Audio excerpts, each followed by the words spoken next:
I'm an uploading bowl today. It messed up my technology apparently.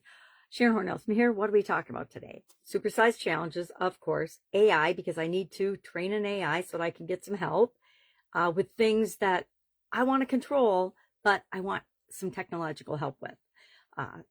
I want to still be human and just be me, because I think that's critical and more critical as AI comes online, just my opinion. But I also know that it's a tool, just like the internet, just like technology, just like anything that comes down, that we need to use to enhance our humanity and to be a better version of ourselves. And so that's why it goes on my list every day, or on my share every day.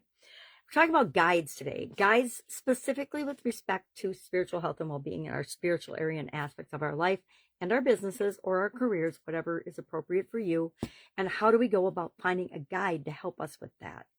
I am a believer in getting coaches and mentors, learning from people that have gone before, modeling people that have done what you want to do, and learning from them to shortcut the process in accomplishing anything. Why? It's really hard if you make all the mistakes yourself. I'm one of those people that makes a lot of mistakes myself and then has to learn from them.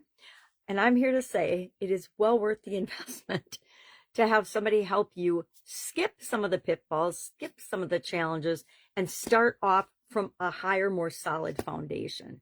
I've literally spent over $1 million on coaches and trainers and programs and guides and advisors throughout my career. And for different specific things throughout my career, I always ask myself, okay, what is my problem and my biggest roadblock right now? How do I best overcome that so that that's not a roadblock anymore? And then I would find someone that had already solved that problem and learn from them. You can learn from other people. One of the best ways to learn from other people is to read their books, read what they write, read what they do, take their courses, join their programs, learn from people that are doing what you want to do successfully. Do your research, make sure they actually are, but don't be afraid to invest in yourself. You are the best investment you will ever make in anything. And I don't care. You can talk about different types of financial investments. You are still investing in your skills, and marketable skills is the best thing that you can ever do. And the fastest, easiest way to do that is to model other people that have done it, learn from people that have gone before. And this applies to the spiritual area and aspect of our life, just like it does for every other area and aspect of our life. Now, I didn't share in the business, Supersize Your Business challenge today. My spiritual guides, I forgot to talk about that, but my spiritual guides have been different and varied throughout the course of my life. And the big turning point for me, where I really opened up and changed how I look at and what I look at, and how I now look at a ton of different information with respect to what makes us work as human beings, what makes us tick, what works, what doesn't work. And then I use myself as my own science experiment, and I try things out on myself before I ever share them with anyone else. I'm a fan of hypnosis. I'm a fan of mindset work. I'm a fan of EFT and breathing exercises and meditation and things like that, because I have gained personal benefit from those practices. Now, I didn't figure out how to do it on my own. I did like I always do. When I wanted to learn how to meditate, I looked at a whole bunch of different resources for meditation. And nowadays with AI, there was no excuse with the internet, but now there's really no excuse with AI from finding out a breadth of information you need and then picking and choosing what works for you, and try those things on and make them a practice and incorporate them into your life if they make sense. Journaling, there's so many different spiritual practices that we can follow now, but you have to find what works for you and then build it into your life.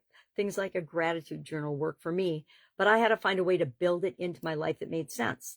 I'll practice a little gratitude in the morning. I practice and write in my gratitude journal when I go to bed.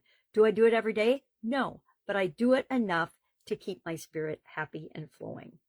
So that's what we're talking about. It is going to be an exciting and busy week for me. I hope it'll be an exciting and busy week for you. If I can help you in any way, if you have any questions, reach out and ask. I might not know the answer, but I guarantee I know somebody that does, or a resource that will help you get the answer you need fast. That's it. That's all I've got today. Make it an awesome day. Planning for this week. So Sunday is my day to plan for the week ahead. I don't know if you do that, but I have found it makes me feel so much lighter and better by doing that, because I know what to expect. And I actually am down to, okay, don't even laugh at this. This is my 1-page week for the week, this past week sheet. It goes Sunday to Saturday for me, because that's how I like to plan it. And I have some things that I usually commit to doing on Sunday. So I wanted that on my schedule as well. But then I have a checklist of, these are my 3 non-negotiables, the things I'm going to do every single day, no matter what. And then this is usually my list of meetings and things I have. And I've been going light on the meetings lately because I'm in a learning mode with the coaching program that I'm in. And so that means a lot of my time I want to devote to that. All right. That's it. Have an amazing day. And I'll, of course, be with you tomorrow.